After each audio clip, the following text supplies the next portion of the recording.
Okay, i-open tayo yung Ultra Charge 2-in-1 foldable. So dalawa lang yung binili ko, 2-in-1 lang. So from Belkin. So open natin siya. Okay, so sealed pa siya. Okay, kita natin buksan. Hindi ko alam paano buksan to. Okay, ayusin natin pagbukas. Okay, dito ata. So from Hong Kong to binili ko sa Shopee. Kasi yung seller na yung sobrang lahat ng binili ko sa kanya legit. Lahat ng cellphone ko. Yan. Okay. Oh. So unang-una, ganda. Ito pala yung nakikita mo. So kasi yung problema sa cellphone ko, sira na to.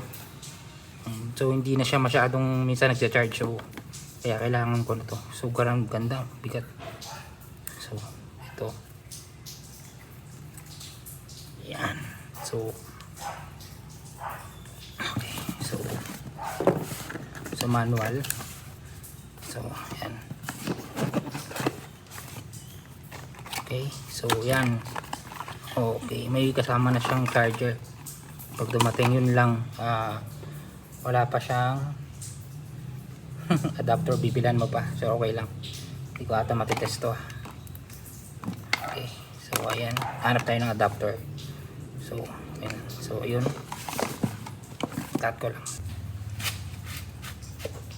Okay, so ito na yung adapter. So nang hiram ang adapter, so ilagay natin yung kasya siya. Ayan, so ito. And then open natin. So ayan. Okay ka. Okay. So lahat naman ng binibili ko sa Shopee na to, sa seller na to legit. So ilalagay mo. So maganda dito, pwede ka pa mag-charge dito sa isang ano na to, tapos iyan mo na lang. Ayan. Okay. Saksak natin. Okay. Tingnan natin kung umilaw. So ito yung cellphone ko. Ayan. So Samsung S23, may sira na siya. Ayan, nagcha-charge. Diba? So naka-sa case siya. So tanggalin natin yung case. Sure.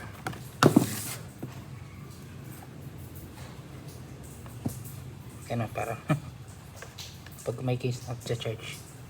Ayan, nagcha-charge siya. Ayan. Kailang matatanggal siya. Ayan. So kailangan may case, i-charge naman siya. Okay. So yan, tingnan natin. Diba? I-charge. So tanda niya, medyo ma-attack siya kasi ito quad lock siya. So, yan, hindi na ako mahirapan. So pwede kong ganyan. So nagcha-charge na siya kahit igaganyan ko. Diba? So hindi na nagagamit yung ito kasi medyo sira na. Isira na rin yung ano, ito may line na rin. So yan ang sakit ng Samsung. Pero ito matagal na to sa akin, nasa 4 years na. So try natin yung, so may Marshall ako dito. So lagay natin kung nagcha-charge natin. So dapat nagcha-charge siya. Yan. So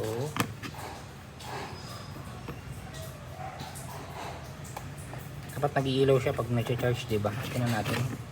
Ayun. Ayan, nag-charge siya. Kasi umiilaw siya. Ayan. Okay, pakita ko lang konti. Yan. Yan, nagbiblink siya. So, nag-charge siya. So, pwede siya dito. Charge natin. Ayan. So, ayan. Umiilaw siya. So, lahat nag-charge. So, ito, nag-charge siya. Tapos, umiilaw. Charging pa rin siya, diba? Ayan. I-charge din yung Marshall ko. Ayan, di ba? Okay. So, ayun. So, kasama niyan manual. Ayun lang. So, ito maganda to kasi so, tingnan natin yung charger. Tingnan to.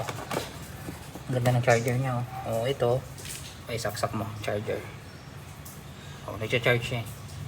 Kaya lang nga, medyo natatanggal-tanggal na yung ito yan. Ito yung problema ko sa cellphone ko ngayon. Medyo natatanggal kaya binili ko to.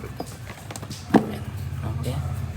So ang pangalan niya ay Ultra Charge So okay na to, itatapon ko na yung box kasi sure naman ako na maganda to. So ito yan, so hindi ko muna tatanggalin to kasi pagka ilagay ko siya sa office ko ba, so pwede siya.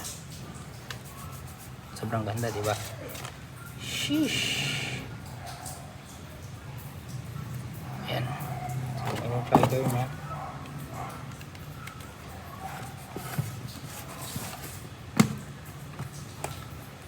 Okay, charge. Tapos dito, so 2 in 1 lang siya kasi wala naman akong spark po.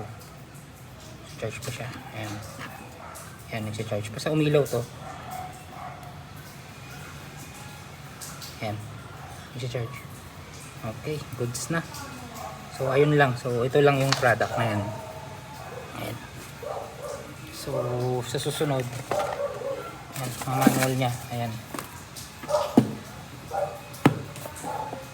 Sobrang ganda. Pag Belkin talaga maganda. Mabigat siya konti eh. Ayan. Okay. Ayan. Ayan lang.